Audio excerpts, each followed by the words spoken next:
ଅଁଳା ଆମ ଦେହ ପାଇଁ ତ ବହୁତ ଭଲ, କିନ୍ତୁ ଅଁଳାକୁ ଆମେ ଡାଇରେକ୍ଟ ବେଶୀ ଖାଇପାରିବାନି। ସେଥିପାଇଁ ମୁଁ ଆଜି ଅଁଳାରେ କ୍ୟାଣ୍ଡି ତିଆରି କରିଛି। ଅଁଳାକୁ ଭଲ ଭାବରେ ଧୋଇ ନେଇ 15-20 ମିନିଟ୍ ପାଇଁ ତାକୁ ଷ୍ଟିମ୍ କରିନେଇଛି। ଥଣ୍ଡା ହେଇଗଲା ପରେ ତା'ର ମଞ୍ଜିକୁ ଅଲଗା କରି ତାକୁ ଗ୍ରାଇଣ୍ଡର ଜାର୍ରେ ଭଲ ଭାବରେ ଗୋଟେ ଫାଇନ୍ ପେଷ୍ଟ କରିନେଇଛି। ପେଷ୍ଟ ହେଇଗଲା ପରେ ଗୋଟେ ପ୍ୟାନ୍ରେ 1 ଚାମଚ ଘିଅ କରିକି ରଖିଥିବା ଅଁଳାର ପେଷ୍ଟ ଆଉ 1 ଗିନା ଚିନି ନେଇ ଭଲ ଭାବରେ ଗୋଳେଇ ନେଇଛି। ତାପରେ ମୁଁ 2 ଚାମଚ ବିଟ ଲୁଣ ଏଠି ଦେଇଦେଇଛି, ଭଲ ଭାବରେ ଗୋଳେଇ ନେଇଛି।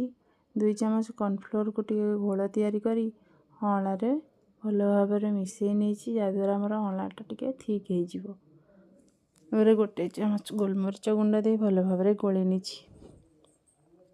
ଭଲ ଭାବରେ ଗୋଳେଇ ହେଇଗଲା ପରେ ଆମେ ଗୋଟେ ଥାଳିରେ ବଟର ପେପର ଆଉ ଟିକେ ଘିଅ ମାରି ଅଁଳାର ପେଷ୍ଟକୁ ପକାଇ ଭଲ ଭାବରେ ସାଇଜ୍ କରିକି ରଖିଦେବା 2 ଘଣ୍ଟା ପାଇଁ। 2 ଘଣ୍ଟା ପରେ ଆମର ଅଁଳା କ୍ୟାଣ୍ଡି ପୁରା ରେଡ଼ି ହେଇଯିବ। ତାକୁ କାଟିଦେବା, ଛୋଟ ଛୋଟ ପିସ୍ କରିକି କାଟି ନେବା। ତାପରେ ମୁଁ ଚିନିରେ ଗୋଟେ ପାଉଡ଼ର କରିଦେଇଛି। ଚିନିର ପାଉଡ଼ରରେ ଭଲ ଭାବରେ ଗୋଳେଇ ଦେବା। ଦାନ୍ତ ନଥିବା ଲୋକ ବି ତାକୁ ଖାଇଦେବ। ଦେଖନ୍ତୁ ନନାଙ୍କର ଦାନ୍ତ ନାହିଁ, ତଥାପି ସେ ଖାଇ ଦେଉଛନ୍ତି, କିନ୍ତୁ ଏମିତି ଗୋଟା ଅଁଳାକୁ ସେ ଖାଇପାରନ୍ତିନି। ଆକୁ ଆମେ ଷ୍ଟୋର୍ କରିକି ବି ମାସେ 2 ମାସ